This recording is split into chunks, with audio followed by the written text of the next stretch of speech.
So just want to introduce you all today to this really bright X1 we've now got in stock. Stunning vehicle this, displayed in excellent condition. It is the M-Sport edition, so really good looking car, aggressive, nice front bumper. Big fan of the X1s. I think they tick a sort of medium SUV box really, really well, which is what people, I'll be honest, are really drawn to at the moment.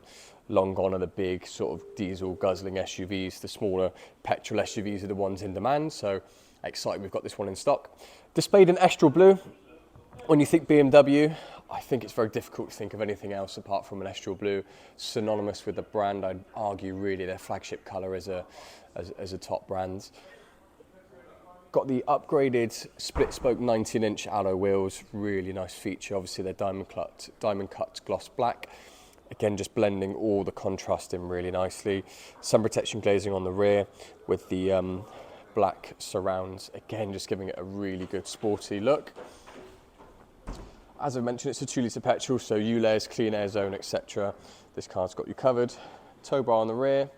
It's got power folding mirrors as a nice optional extra as well, with front and rear sensors. It actually has quite a bit of features, optional extra, and some good standard bits as well that we'll touch on when we jump inside.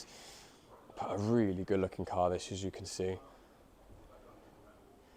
Displayed in an excellent condition. It's a really well looked after car this.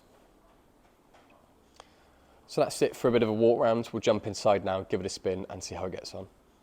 So join me now for a good test drive on this BMW X1. As I mentioned, we love the brand for BMW, and there's a big element of bias on that, but it isn't a personal bias, it's a business bias. So when I talk about a business bias, really, we're only biased towards this brand based on the information we've received from just buying and selling BMW products. And the reason is because they sell so well for us. So when we break it down as a business, think why do BMW sell very well for us as a brand? And it's solely because it's what it offers you as the customer or the client on the back end of it. And one of the main things I think BMW do well is sort of value for money in a sense. And yes, it's a premium product, so you do pay a bit of a premium price, but against the other premium products in the bracket of this sort of small prestigious SUV, I think BMW sits at the top, because there's only two really, I think, that you can argue a case against. And the first one's a Audi Q2 and the second one's a Range Rover Evoque, and I don't think they cut it. And they're not bad vehicles. I think both are very, very, very admirable, good cars, but they just don't have something, and this car has something. This has the cherry on top. And I think the first thing to note, and I keep harping on about it, is that exterior. That Estoril Blue is such a stunning colour, and whoever spec this car, I'd like to be able to shake the hand, because quite often I jump in a car and I see what someone's done with it and think, this person walks among us within society, but whoever spec'd this car from new knew exactly what they were doing, because that Estoril Blue colour flows beautifully into the interior and the cabin. I mean, the first thing to note are these stunning Alcantara seats. It's such a comfortable place to be. As you can see, you've got that blue stitching that runs right down through the centre onto the bottom of the seat there, and again on the bolsters it's that really beautiful blue that transitions really beautifully across into the door cards and onto the front of the dash there. Again, just really transitioning that colour from the exterior inside. Like I said, it's a true credit to the previous owner who ever spec'd this car from new. Now, in terms of specification on this vehicle, BMW naturally come well spec'd, but this car's got some really cool, tasty features. The first one of that being the driver's comfort package. That comes with some really cool features. The first one being front and rear parking sensors. The second being heated seats. It is -2 outside today, so I've got my heated seats on full, and you also get power folding mirrors as part of that package. Reversing camera alongside those front and rear sensors, so you're well taken care for if you struggle to park, like myself. Sports automatic transmission, very pleasurable actually, especially when you're in sport. You can really give this vehicle something, and it gives a lot back actually. At the same time, because it is the 2-litre petrol, when you're in eco mode, you can return some really healthy MPG. So to get a good petrol SUV that can perform very well in both, or very diverse aspects of a journey, I think it's very desirable and commendable to the brand itself. You've got your usual creature comforts of navigation, DAB, Bluetooth, dual zone climate control, aircon, but some other funky cool features it's got. It's got active braking with a cruise control, so naturally if you're on cruise and someone pulls out or in front of you on the motorway, it slows you down just to keep you in line. Adaptive LED lights as well, so you're well taken care for at night, and ambient lighting, which is a big feature for me personally to have, because I think when you're driving at night, it just makes that driving experience a lot more pleasurable.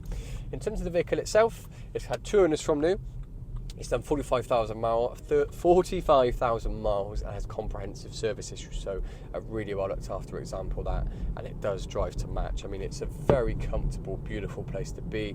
The seating position is great. I love the BMW steering wheels. I mentioned this on another video, but things that go sort of overlooked when people buy a vehicle are really is the steering wheel, because people find out a seating position very quickly, but what people sort of tend to forget is, can you live with a steering wheel for a long period of time? Is it comfortable on your hands? Does it sit nicely?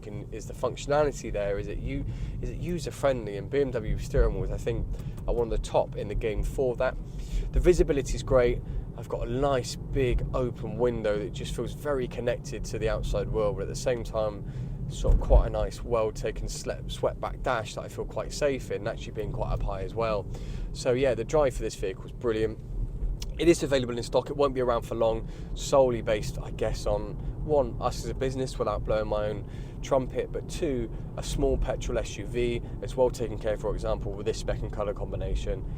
I promise you this car will not be around for long. We're shipping them out the door. We cannot buy them quick enough. If you're looking to sell one, let us know, because we love these cars. We want to buy, because these cars sell. That's the end of that sort of snippet. We'll jump on to some of the other segments of the video now. So you join us now on the bitterly cold afternoon to do a good boot test on this BMW X1. Now, Harry, if you just want to come forward a little bit, because on the face of it, I may struggle. However, BMW have a secret weapon. A false floor. That way, I should have no problem. What I'm going to do is I'm going to set myself a bit of a challenge to press the button before I get in.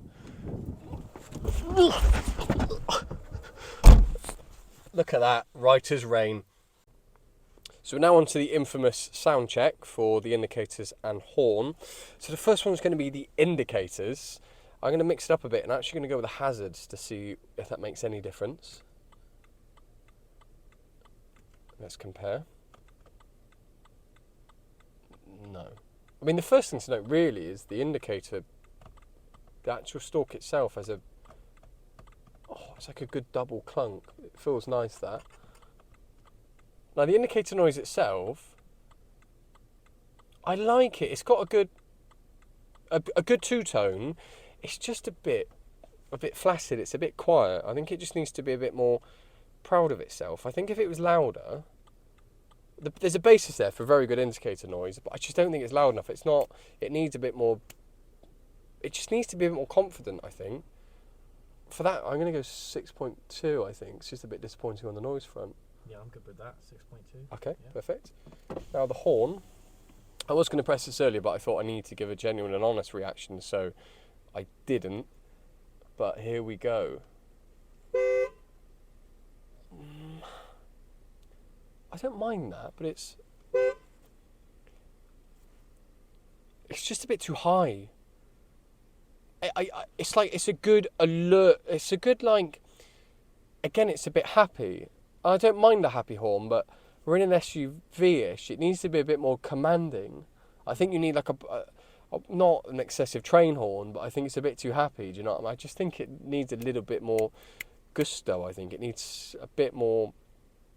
It needs to mature. It needs its vocal cords to drop, I think. Once it does that, I mean, this car, again, the basis is there for both, but it just isn't quite clicking. It's a shame that. I'm going to go 6.5 on that. What do you think?